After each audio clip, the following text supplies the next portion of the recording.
And we are happy very shortly to be joined by Hey, John. new Minnesota Vikings offensive coordinator, John DeFilippo. This is my every Friday co-host, Paul Charchian, and his Good aggressive. to meet you. He wore, Go, Paul. He Good, wore this. thanks. Coach, he wore this sport coat in honor of you joining the radio show today. I love it. I love it. I just told the quarterbacks one of my favorite movies is Office Space. When I got a meeting with the Bobs, I said I got a meeting with the Pauls over here. So yeah. So it's good to be here. That is a great movie. Yeah. Well, one of your quarterbacks, it might have been Kyle Sloter, as he was throwing to the north, which would be right to left as we see it now. He had an errant pass, might have overthrown Jeff Badette, and I just couldn't figure out why. Well, he was taken aback by this sport coat by Paul Charchian. He was looking at the coat, not looking at the receiver. I mean, seriously. It's a beautiful jacket. Well, thank you. I think it's important every time you go to a restaurant, you bring your own tablecloth. I love it. So yeah, that's. I'm an Italian one, so I'm Italian. I need to get a red one. Yeah. Oh, I like the red it. tablecloths of those Italian Absolutely. restaurants. That'd be perfect. That'd be perfect. Have you found any good Italian in this town? There's a lot. Unfortunately, I've been working so much since I got here. My wife and I haven't had a chance to go out and eat a lot of spots. But our what we do during the season on Friday night, we call it date night because that's when we actually get out of here before midnight, or 1 o'clock in the morning. We choose a different restaurant in town, every Friday night. So we like to get around and try all the great restaurants have you here. established a favorite? Do you have a go-to restaurant yet? Not really. Not really. Plenty of time. Yeah, so when I get to, we got the list going for this season, so we're really looking forward to it. Why work so hard? You're a Super Bowl winning coach. It just comes naturally to you, John. You know what? It's that if you want to be attention to detail and you have to work at it. You got to work at it. And everything we put in front of the players, we want to be 100% perfect, detailed. That way there's no confusion when things are going full speed out here. And I think that's why I think you've seen us get better as we've gone along here and installing this offense, and we just got to continue that trend. When you say installing this offense, all right, what's this offense?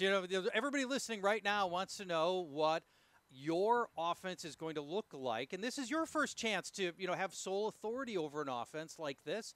So give people a little bit of information about what you feel like this offense is going to look like under your direction. With all due respect to Cleveland, he said an offense like this, good which point. is fairly stated, Yeah. right? Yeah, absolutely. Thank you. You got some tools out there, John. We do, and it all comes down. Number one, you can't do anything unless you protect the quarterback and run the football. Yeah. So we've got to win our battles up front and create confusion.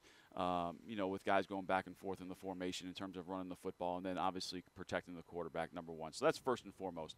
Number two is find different ways and different spots for the quarterback launch point. So Kirk's very, very athletic guy, so we got to move him around. And, the quarterbacks that are 7 yards deep behind center all the time are I don't want to say they're easy to defend, but where they're going to be. Right, sure. You know exactly where they're going to be. So it's up to the two highest paid guys on defense, your two defensive ends, to get to that spot. Because the quarterback's going to be there. So Kirk's athletic enough to move around and change the launch points with. And then number three, we want to make sure that we get our playmakers in different spots on the field, getting them the football, whether it be Dalvin Cook on a screen, Dalvin Cook on a slant, Rudy on a seam. Obviously you saw us go deep 3 times yesterday to Stephon Diggs. Yeah. So we got to use our guys' talents to the best of what they do well and keep doing those things over and over. What you were obviously already familiar with Kirk Cousins, but not in the fashion of sharing a facility and being on the same team. What have you learned about Kirk over the last 4 months since he's been here that maybe you didn't know before as somebody that had to share a division with him? Yeah, the first thing is he has much more velocity on the football than I gave him credit for. How about that? I mean, he can short step, no step throw. What I mean by that is when there's a defender coming at you, you can take a short step and still use your upper body to get through the football and drive the football outside the numbers. Because if you're going to throw the football outside the numbers, you have to be able to drive the football to the perimeter. And he can do that with ease. And, obviously that's a huge, huge trait for guys in the NFL. What a wonderful luxury in Philadelphia last year Peterson, Reich, and DeFilippo had by having – you had LeGarrette Blount, then it's Jay Ajayi into Corey Clement. Sproles is out, Smallwood's out. I mean, you got 5 there who can play in the NFL. What an unbelievable luxury in the postseason to have running backs like that. Here, Dalvin Cook, Latavius Murray, and then after that, there's should be a great competition all training camp. Yeah, there's going to be a great competition for that third back spot. And I think you see those guys going full speed all the time. I mean, and they're all making plays. I mean, that's the thing. We're gonna, it's going to be a tough decision, I think, by the end of training camp on who that guy is. And it'll play itself out once we get into pads today and in the preseason games. But there's a lot of interesting battles going on the offensive side of the ball. Obviously, there's some battles going up up front and also on the outside of the receiver position. So we're really excited about our guys competing and getting better.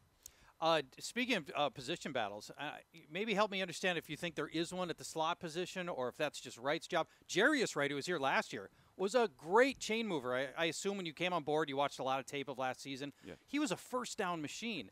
What do you see coming out of that slot receiver position for this year? Well, Adam's done a great job in there. Okay, yeah, Adam's done a great job in there. But we need to find who's that other guy. Yeah.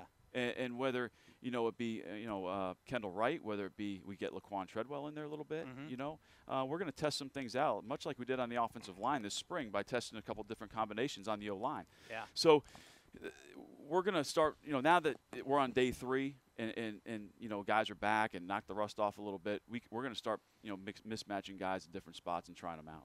John, clean slate for Laquan. I mean, first-round pick, rearview mirror. 0 touchdowns through 2 years, rearview mirror. Norv, Shermer, rearview mirror. That certainly does not mean he's owed anything because there's a new quarterback and a new offensive coordinator, but clean slate for him, right? And how's he been this offseason?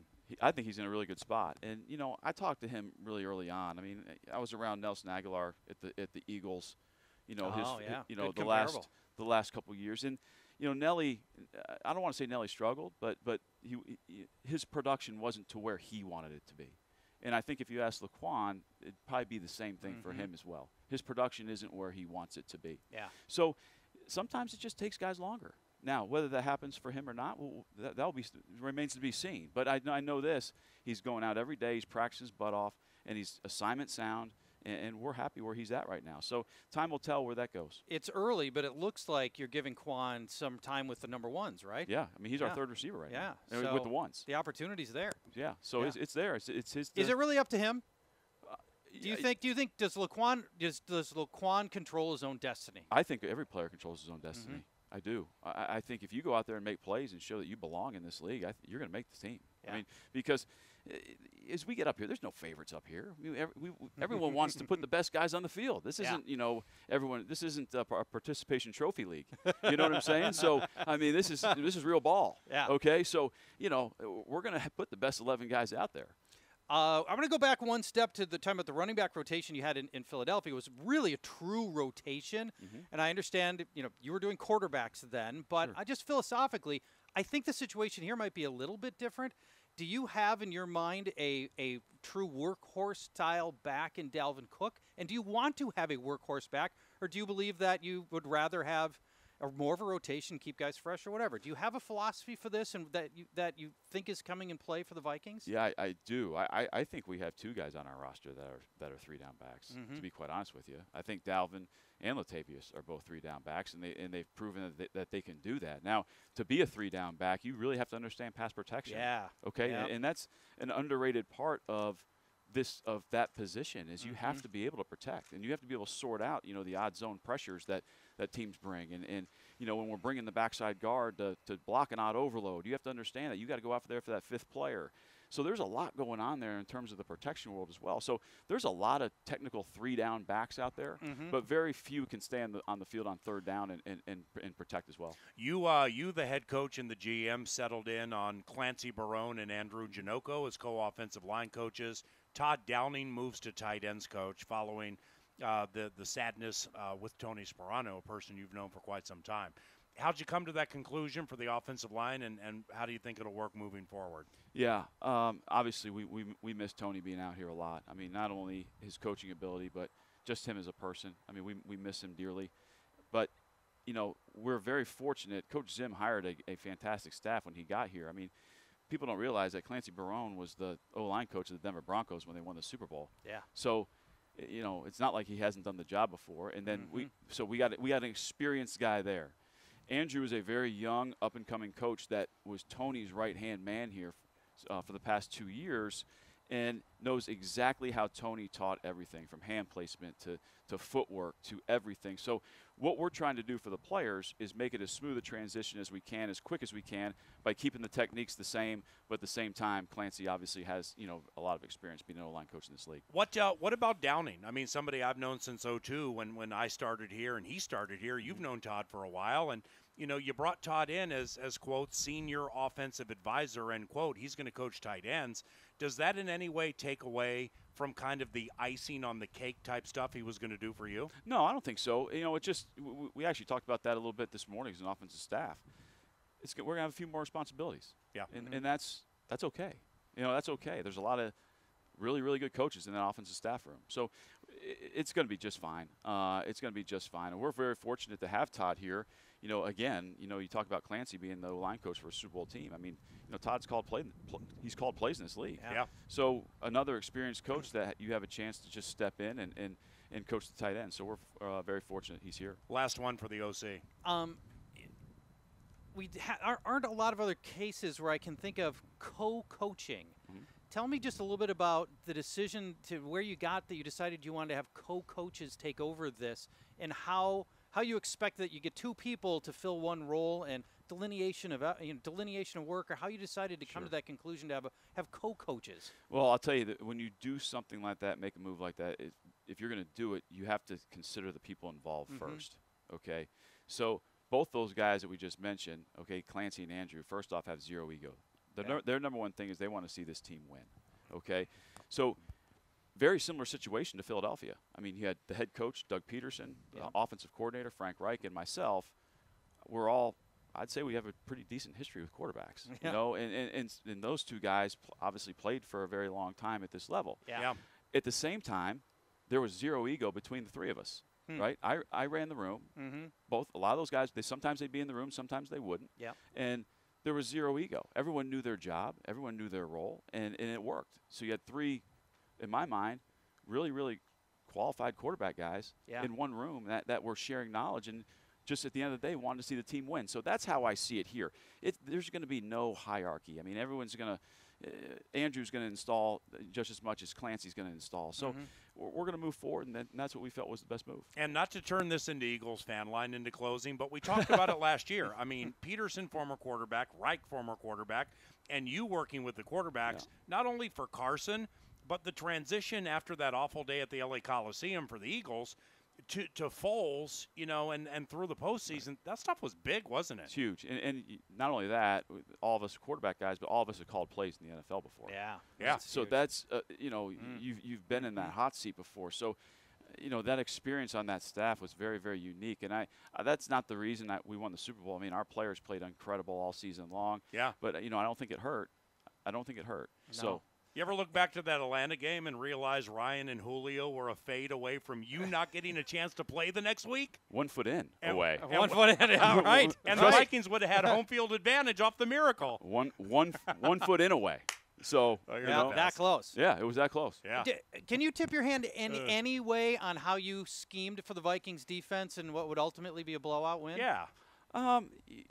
Whenever you play Coach Zimmer, okay, if you can't control the line of scrimmage, you're in for a really long day. Yeah. And what I mean by controlling the line of scrimmage is you've got to get as many double teams up front running the football as you can. All right, so that may require you playing a little bit more 12 personnel with two tight ends. Yeah. Or you go the other way and you try to spread them out.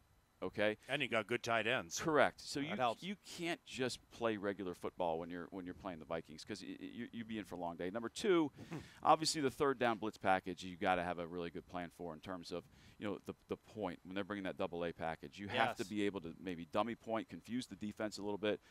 Because Eric Kendricks is a smart guy. Yeah. We knew that going in. I mean, he controls that whole thing out there. So. We knew we had to have a plan for him, and then obviously, we had to have a plan for Harrison Smith, giving us those false looks and starting down, running back to the center which he field. does all the time. So we went on a lot of hard cadence, a lot of on two cadence. So we tried to make him declare where he had to be in his final spot. It must have worked a couple of times because he got beat a couple of times. It just sometimes it's your day. Hey, you're awesome. Hey, guys. Thank you very much. Appreciate you, your John. time. Appreciate the chat. Hey, thanks for having me on, guys. John Absolutely. DeFilippo, offensive coordinator for the Minnesota Vikings.